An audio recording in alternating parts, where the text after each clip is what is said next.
Assalamualaikum warahmatullahi wabarakatuh. Kembali lagi bersama Dimen Channel. Oke, seperti biasa ya, jangan lupa tekan tombol like, komen, subscribe, dan juga tekan tombol lonceng notifikasinya agar tidak ketinggalan kisah selanjutnya. Oke, lanjut saja kita ke cerita bab 5. Apa itu nasib? Setelah membuat kesepakatan dengan Eja, Kang Eman segera mendatangi rumah gadis yang tadi dipilih tamu itu, menyampaikan bahwa kawin kontrak yang seharusnya terjadi 2 minggu lagi akan dilangsungkan malam ini juga.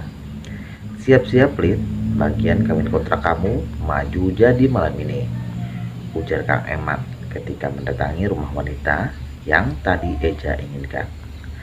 Keluarga gadis itu nampak sedikit kaget. Bukannya slot pertama untuk kawin kontrak Alita adalah dengan turis Arab yang akan tiba 2 mingguan lagi. Kenapa cepat banget Kang? Bukannya slot pertama Alit sama orang Arab itu? Gadis itu bertanya dengan nada sedikit mencekam. Sebenarnya Alita sama sekali tidak mau melakukan hal ini. Melakukan kawin kontrak yang di kampungnya sudah lumrah dan bahkan disebut-sebut sebagai pekerjaan. Bayaran dari orang Jakarta ini lebih besar, Lid. Kamu bisa melunasi hutang almarhum bapak kamu hanya dengan 1 kali kawin kontrak dengan tamu ini. Ibu Nuri ikut-ikutan menyahut. Dia adalah ibu dari Alita yang memang sangat menginginkan Alita menjalankan kawin kontrak untuk menebus hutang-hutang suaminya, bapak Alita sendiri. Udah aja Lid, jangan suka kebanyakan mikir. Yang penting hutang bapak kamu bisa lunas. Kapan lagi dapat tamu kayak gitu? Hutang bapak? Itulah yang selalu menjadi alasan mereka menjadikan Alita sebagai aset pengais rezeki untuk mereka. Seolah hutang itu adalah masalah pelik dan besar. Padahal hutang bapak Alita tidaklah seberapa. Bahkan dengan menjual sawah dan kebun-kebun milik almarhum ayah juga, uang itu masih bisa mereka gunakan untuk naik haji. Tapi Bu, Alit belum siap. Alita menatap ibu tirinya yang memang sangat menginginkan dirinya menjadi barang dagangan Kang Eman. Wanita kejam yang memang selalu membuat Alita hidup menderita itu terlihat sangat antusias sekali. Iya, kamu tuh udah diurus sama ibu. Mikir dong, harus bisa balas jasa. Amel, kakak tiri Alita, ikut-ikutan angkat bicara. Jasa? Jasa macam apa? Justru Alita yang berjasa besar untuk kelangsungan hidup mereka. Harusnya mereka yang berterima kasih dan membalas jasa Alita. Andai saja Alita secangkah mereka, mungkin setelah kepergian almarhum ayah, Alita bisa saja menendang mereka berdua untuk keluar. Alita Permata, biasa dipanggil Alit, seorang gadis desa berusia 18 tahun. Gadis yatim piatu yang tinggal di kampung bersama ibu dan kakak tirinya yang selalu berbuat semena-mena terhadapnya. Alita yang malang, yang selalu menjadi bahan siksaan ibu dan saudara tiri yang semakin leluasa melakukan apapun, apalagi setelah kepergian sang ayah. Gadis polos itu selalu pasrah dengan apapun yang diputuskan untuk dirinya, tanpa bisa membantah, termasuk saat harus menyetujui untuk melakukan pekerjaan yang memang lumrah di kampungnya. Kawin kontrak, sebuah pernikahan dengan tenggat waktu yang telah ditentukan, sebuah kedok yang membungkus sebuah hubungan menjadi halal. Alita tidak menyangka akan menjadi salah satu wanita harus menjadi bagian legenda kawin kontrak itu, melakukan pekerjaan sebagai pemuas para lelaki untuk mendapatkan uang mereka, menjadi kaya melalui jalan pintas. Alita masih menunduk sambil menatap jemarinya yang meramat ujung daster tangannya begitu gemetar, dibarengi hati yang berdebar seperti disayat. Padahal selama ini Alita selalu berusaha untuk tidak menyusahkan ibu dan kakak tirinya. Tapi tetap saja, apapun yang sudah Alita lakukan ternyata tidak bisa menghindarkannya dari hal yang paling tidak ia ingini. Nurut aja, gak usah melawan. Kakak tirinya selalu sama seperti Ibu Nuri yang seolah berkuasa atas hidup Alita. Malam itu juga Alita harus menyerahkan diri sebagai istri dari orang yang sama sekali tidak ia kenal. Entah kapan Bagaimana nasibnya kelak setelah menikah dengan orang yang bahkan seperti apa rupanya? Alita tidak tahu. Alita hanya diam ketika seorang pria datang untuk memoles wajahnya. Alita hanya bisa diam sambil membendung rasa sedih dan sakit hati dalam dirinya. Sabar ya Neng, didoain sama Teteh. Semoga Neng Alit bisa bahagia, bisa sukses. Teteh cuma bisa mendoakan semoga aja laki-laki baik terus jadi jodoh. Ujar Teteh Denok yang sambil memoles wajah Anita. Sedemikian rupa agar mirip seorang pengantin. Hiks, Alita menitikkan air matanya. Tidak ada yang bersedih untuk nasibnya selain dirinya sendiri. Keluarga Alita malah terlihat berbahagia karena tertimpa durian runtuh. Alit gak mau kawin kontrak teh. Alit takut banget. Gimana kalau cowoknya galak? Gimana kalau Alit disiksa sama dia dan istri tuanya? Nasib mungkin, Lit. Kalau masih ada ibu bapak kamu, pasti gak bakal mungkin. Hik, nasib. Apa itu nasib? Yang jelas Alita harus menerima. Mau tidak mau, suka tidak suka, Alita harus melakukan kawin kontrak. Malam itu juga menjadi barang dagangan yang disewa dengan tenggat waktu yang sudah ditentukan. Jiwa Alita rasanya terbang jauh meninggalkan raganya sendiri.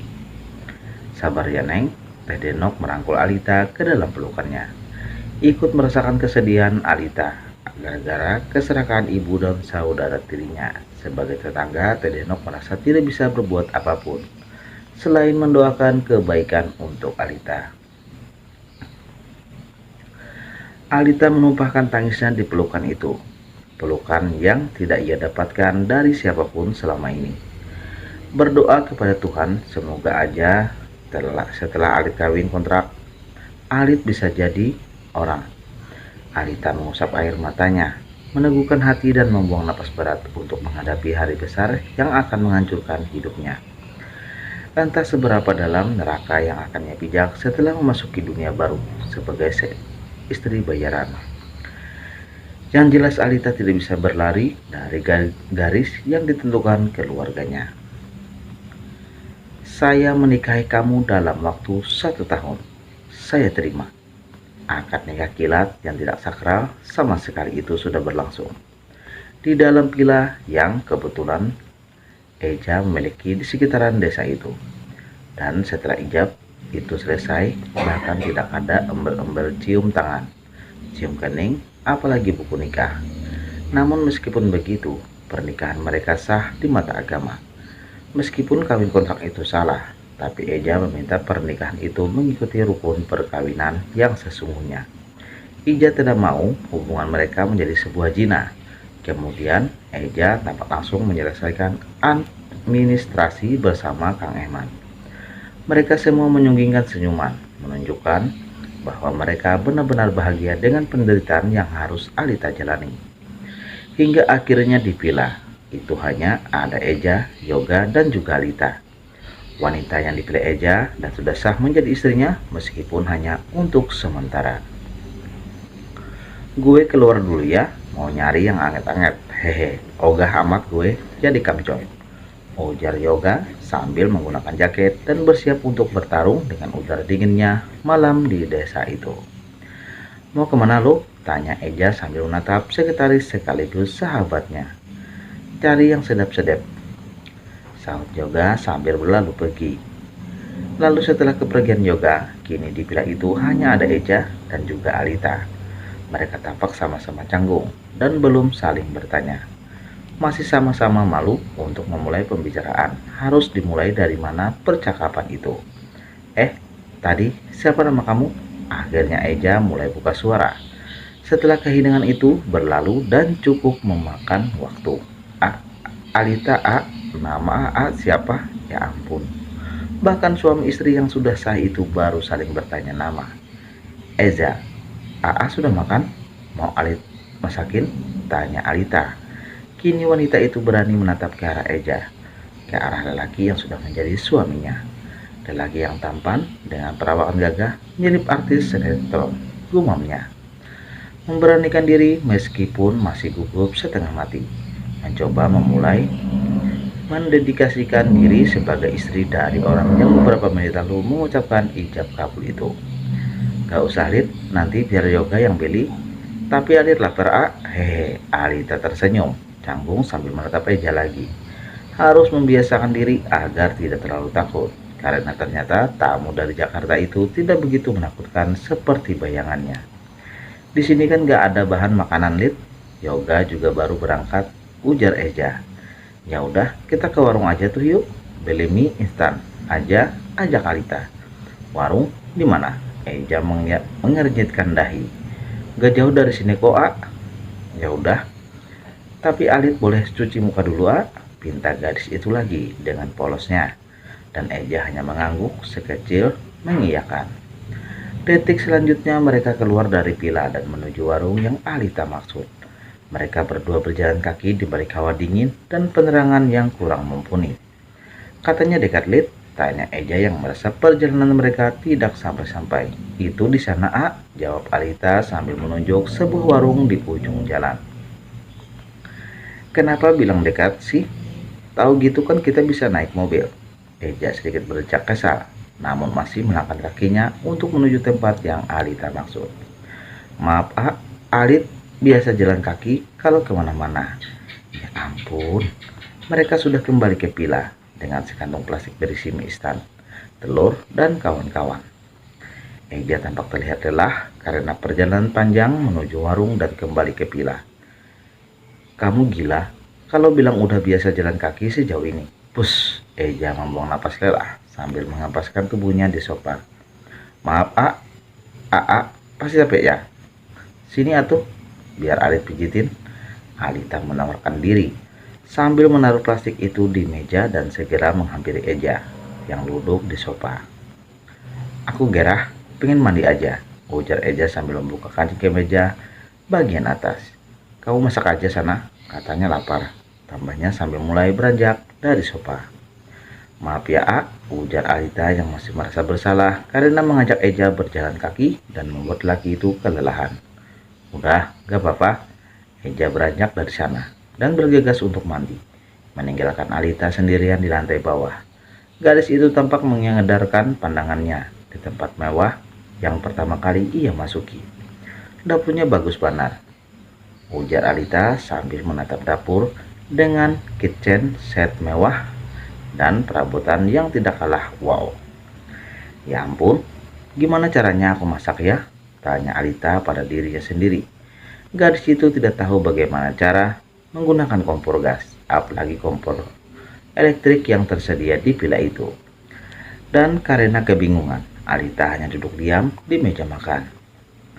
Eja baru selesai mandi dan langsung kembali ke lantai bawah di mana Alita berada. Dilihatnya gadis itu hanya sedang duduk diam dengan bungkusan mie yang belum dimasak. Lid, kok belum dimasak mie-nya? Tanya Eja yang masih berjalan menuruni anak tangga. Udah selesai mandinya? Alita malah balik bertanya. Cara pakai kompornya gimana ya? Hehe, Alita tersenyum canggung. Ya ampun. Eja kemudian berjalan menuju dapur dan mengajak Alita untuk memberitahu gadis itu bagaimana cara menggunakan benda elektrik itu. Pencet yang ini buat nyalain, yang ini buat atur suhu, yang ini buat apinya. Awas, jangan dipegang. Ujar Eja mempraktekkan bagaimana cara benda itu berfungsi, merapatkan dirinya ke punggung Alita, dan tanpa sadar hal itu membuat Alita seperti diserang aliran listrik jutaan volt.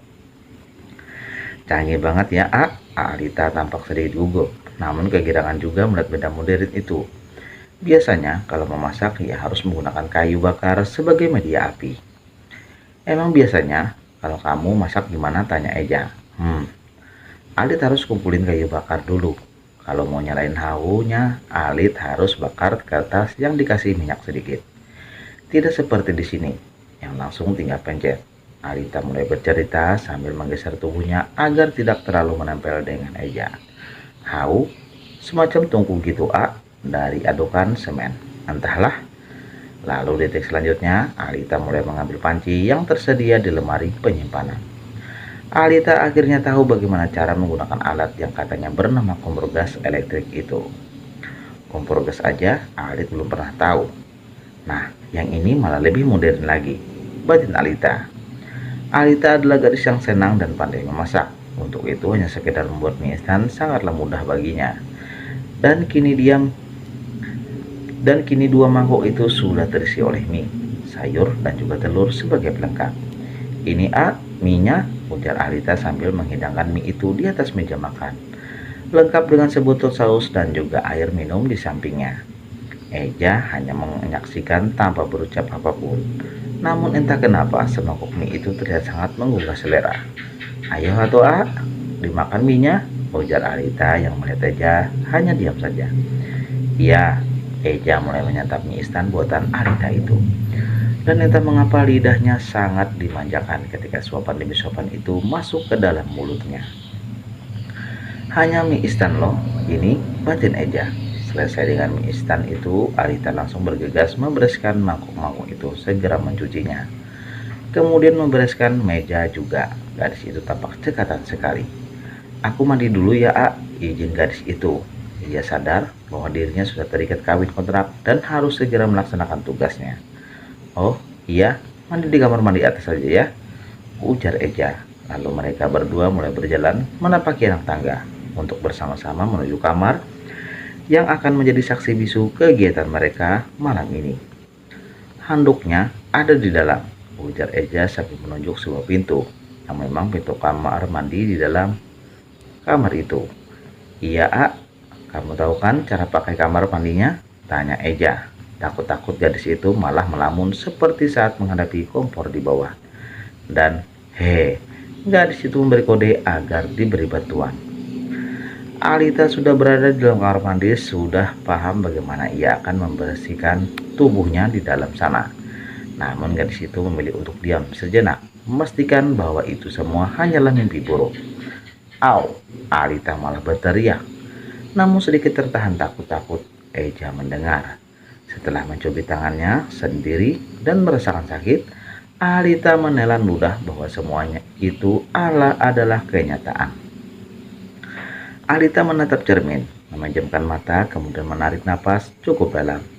Gadis itu tampak tegar, namun sebenarnya takut juga. Alita memejamkan matanya lagi. Pikiran Alita jadi bercabang ke sana kemari. Selesai mandi, Alita segera membungkus tubuhnya dengan handuk berwarna putih. Tidak lupa juga melilitkan handuk di rambutnya yang basah. Alita ragu melangkahkan kakinya untuk keluar dari dalam kamar mandi. Wanita itu lagi-lagi memejamkan mata, digigit bibir bawahnya pelan saat melihat tubuhnya hanya terbungkus handuk saja. Bersambung. Oke, sampai di sini dulu ceritanya ya. Jangan lupa dukung terus channel admin. Assalamualaikum warahmatullahi wabarakatuh.